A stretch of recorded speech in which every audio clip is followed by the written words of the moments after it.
One thing I'm going to do is write.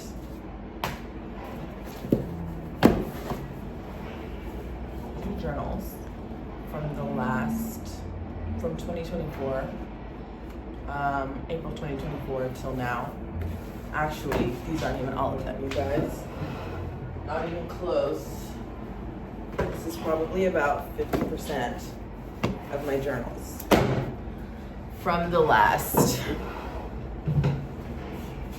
from April of 2024 until now, November of 2025. April of 2024, I desperately wanted to move abroad. I wanted to move to Italy at first. And now I'm filming this in my apartment in Paris, a year later. Can I flip this camera around? No, here's what I can do for you. In my literal dream apartment, if you guys can see the Eiffel Towers over there, I have a view of all the major things in Paris. And it's been a journey. But what we're actually here to talk about today is Donald Trump. Yesterday, I took the time to watch his documentary. And it was really interesting. I learned a lot from it. Because number one, Donald Trump, one thing that he's very good at and one thing we can all learn from him is he will act first and ask for forgiveness later. Maybe not, actually, you really won't even ask for forgiveness. What he'll do is ask for aid and make sure it works later.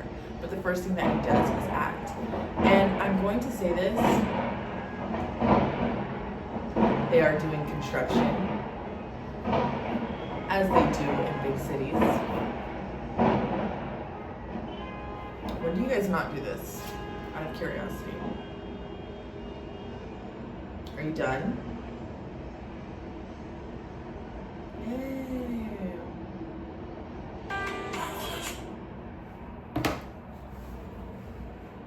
Anyways, he acted first and asked for forgiveness later, or asked for things later. For example, when he did the Trump Hotel, he built the first Trump Hotel first and asked for his tax break after. But you'll notice with the Commodore Hotel, the very first big reconstruction that he did, the very first big project that he did, he asked for the big tax breaks first. And he made sure that he got it. And we can really go over the details of that because I can dispense that information to you guys in a whole nother video. Everything that I, like what they said in the documentary. But for now, I'm just telling you what I learned. So that was really interesting to me, that his first time around, he made sure to get the things ahead of time. And the second time around, he uses what he's built up in confidence. And historically, I used to not do that. I would do big things and I wouldn't let that become part of my resume. Because in my head, I'm still thinking in like a colonialized, patriarchal way, where when you do something big, you thank something bigger than you thank something outside of you, or you chalk it up to the help that you had or whatever. You don't assign that victory to yourself. Assign victories to yourself and then stand on them. And when you approach the next thing, approach that next thing as a victor, not as someone starting over again. That's where you'll just continue to stay in the same place because you're not. You see, when you have building blocks, you have this building block, you put it down, then you put another one on top, then another one on top, and that's how you grow. You don't set down your building block, remove it, put down another building block, set down a building block, remove it. You won't grow anywhere. So that's another thing I noticed from his first building. He found the tax break first, then he built it. The second building, he built the building first, knowing that he had already gotten tax breaks, and then asked for the tax breaks afterwards. And even though at first they told him no, he wasn't going to take no for an answer because what? The building was already built and he knew that he needed it to finance this building. I thought that was really, really interesting and something that I think a lot of Black women, it's not instinct to do, specifically because of the way that we were educated and raised, especially if you were educated and raised in a westernized society. And then again, if you were raised back home in Africa, in a patriarchal society. So it's not something that comes naturally, but it is something that we need to learn, and it's something that is very, very, very important for the coming years. I'm gonna go off on a side tangent here, so we'll go back to Trump. But the African Union is very, very interesting as a key player in the world. The African Union is made up of 55 countries. 55 countries. Mind you, the largest is like the European Union with 27, I want to say. And then like South America has maybe 7. So a lot of these unions, they don't have that many countries. That's this many countries that need to come to one decision about how to move Africa forward. People see that as a detriment because these are very strong opinions, strong-willed people to come to one decision. In that same way, it is their greatest strength, because how much power do you have as 55 countries? When you do come to a decision, maybe it takes you a second to come to a decision, but when you do come to a decision and you have all of the resources, all of the different perspectives, all of the different aspects of those 55 countries behind that one decision, how powerful will you be? And right now, the African Union is focusing on how they're going to position themselves in this 21st century, because they want to become a big key player, and they will. And I know they will for the following reasons. They're one of the only unions that are focusing on economic sustainability and politics and the intersectionality of that. One thing black women are so good at is intersectionality. And one thing that we can work on is weaponizing it, on taking all of the information that we naturally gather and hold, blending that with our intuition that we have had, that we are born with, and with our ancestral wisdom, and honing that into a weapon for ourselves to carve out lives that we want for ourselves. Because let me tell you something, when you reach the life that you want for yourself, when you reach goals that you want for yourself, focus on how it benefits you, but you have to know that it is contributing to a much larger picture. It is important that you get everything you want in life. Yes, for you, that is the number one thing, for you, for your happiness, for your fulfillment.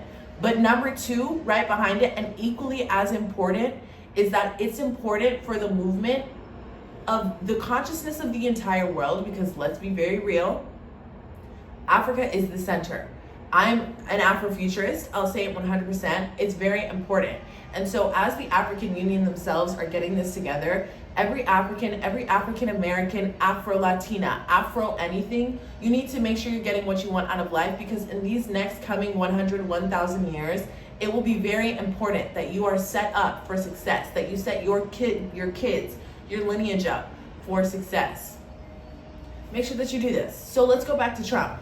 This is why I'm talking about Trump, because maybe there's something in here that will help you to reorganize your plan, reorganize the way that you do things, reorganize the way that you think, the way that you act, the way that you interact. These things are so important. You have to make sure that you get what you want out of life, and you have to know that it is possible for you. That's another thing that Donald Trump 100% always did. He thought outside of the box. He thought that there were things available to him that other people said that there weren't. Now, I'm not going to say this and market these ideas to black women without saying, this is a white man who grew up in a family who was politics adjacent because of business. He grew up learning about business, but what did you grow up learning about? You grew up learning how to interact with everybody. You grew up learning how to adapt. You grew up observing, watching, analyzing, mediating. Self-mastery is something every black woman has to accomplish to survive in this world. That is something people work on for years and years and years, and you have it easy. You have it. You have it. The self-regulation, you have it. Even when you think you don't, you are miles ahead of everyone else. And on top of that, what you have is your ancestral wisdom that aids you every day, whether you know it, whether you're conscious of it or not. You need to remember that. So yes, this is a white man who is using white supremacy to the absolute maximum that he can. And I'm saying on the other side of things, we use our black supremacy to the maximum that we can, and we take tools from people maybe we don't like, maybe we don't appreciate. But if a tool works, we're going to use it, because our end goals are very important. So back to Donald Trump. He believes, for example, there was a corner on 5th Avenue, big building, no one's thinking I can buy it. He's calling over and over, I would like to negotiate. I would like to negotiate. I want to buy it. I want to buy it. I want to buy it. They're telling him, get out of here. Haha, you could never do that. You can never do that. Think about it. You see a block in New York right now, and you're thinking, oh, that's been on for how many years? Like, no one's buying that. No one's tearing that down. But then he did.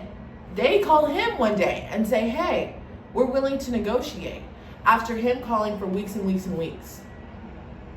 Okay?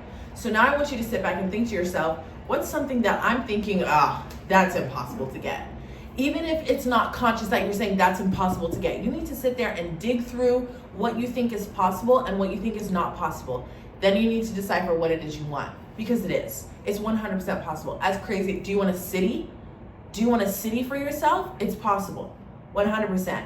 And it's easy to say, you just have to believe. You have to believe, and then you have to take the action. The belief and the action are so, so important. That's what he was good about. He was good about saying, I'm owed this. This is owed for me. I want this. He even had a seductive desire behind it. And if you watch my other videos, if you watch my Seductive Sundays, we talk about how important seduction is for getting the things that you want. And I thought it was really interesting that when I watched that, he said so many times, he said, I want it. He had a seductive desire behind a building that he was looking at, the Plaza Hotel, before he bought it. Interesting. Very, very, very interesting. So keep those things in mind. What else did I learn from this documentary? Did I write it down? What else did I learn from Donald J. Trump?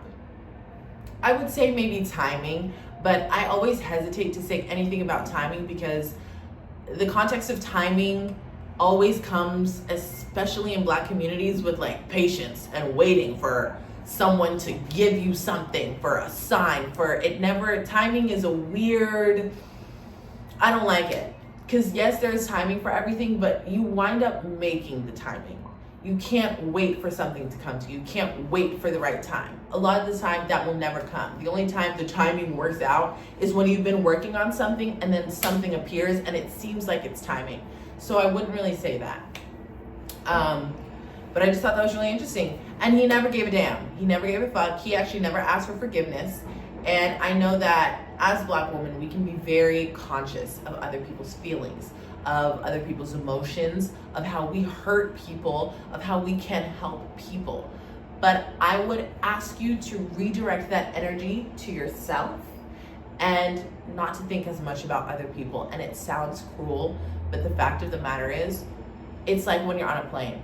They always tell you to put your mask on first before you can help other people. That's really important. That's really important because it's been marketed to us. Help others. Help others. You need to make sure to give and give and give and give and give and give. But then when you're empty, they discard you. So does that formula still make sense? Who is that? Everyone always says you have to ask yourself, who is this benefiting? Who is this thought process benefiting? Go through those things. Because if you look at Donald Trump, all of his thought processes benefit himself. They benefit him. And he also had an essence of showmanship. And it's so crazy and interesting because Black people have always been characterized by their showmanship, by their ability to be dramatic, by their ability to get a point across, by their ability to storytell. That's a strength. Come on, guys. Come on, guys. That is a skill. That is a tool. Use it. It's like, how do I describe this? Like, okay, your capacity to feel emotions, that's a nail.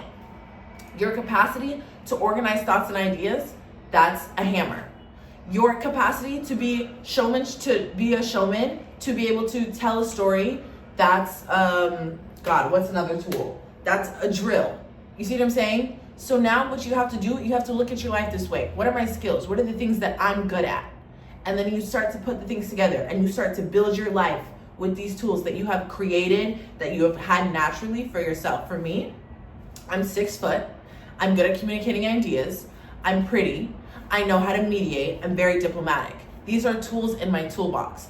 But at the same time, I was raised in a Christian household where I was told, you must give, you must give, you must wait for a sign to come to you, you must wait to be blessed, you must be grateful for every little thing that you get, you must be grateful for the small things that you have, you shouldn't want any more. Those things don't benefit me. How does that benefit me? If I'm always giving, and I don't know how to receive. I had to learn how to receive. I had to physically reteach myself how to receive. But it's crazy that I learned how to give first. What about balance? What about yin and yang? Give and receive. Those are two things, and those are things that are not taught in our communities, right? So we have to now take it upon ourselves to do those, and then we can use the tools that have been given to us, that we have already had, that we have made for ourselves. Okay? Okay. I hope everybody got something from this today. I'm actually about to go out and enjoy my day in Paris and go use some of my tools to do what I want. Thank you. But we may do a part 2 because there are a few other things that I learned from Donald J. Trump, who, by the way, I don't know if anybody saw, but on his 60 Minutes interview, our resident drag queen in office got a new hairdo. And I can't help but feel like he used the distraction of everything going on in the world at his office, the government shutdown, the mess that it is, to quietly like revamp so people wouldn't be like, oh, you know, because this is also a deeply insecure man. Deeply insecure, deeply flawed, and look at what he's been able to accomplish. I'm telling you, it doesn't matter what you're insecure about. It doesn't matter what you feel like, oh, this is lackluster, I'm not good at this, I'm not good at this. You can just ignore it. I would even venture to say you don't even have to work on it. Yeah, I don't even think you even need to dig deep into that. I need to fix this, I need to fix that. I would just focus on what you want and keep going that way. Focus on what's good about you and keep going that way, okay? Because where you put your energy is what you create. Anyway, yeah, he got a new hairdo.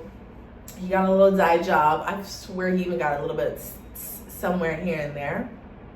That's what I think. It's what I see. Let's be very real about that. And take yourself seriously. Take your dreams seriously. Take your hopes, your desires, your wishes seriously. Take all that shit very seriously and pursue it. Pursue it as such. Do I have anything else for the dolls today? No, I don't. I hope you enjoyed. This is not a Seduction Sunday. This is something entirely different.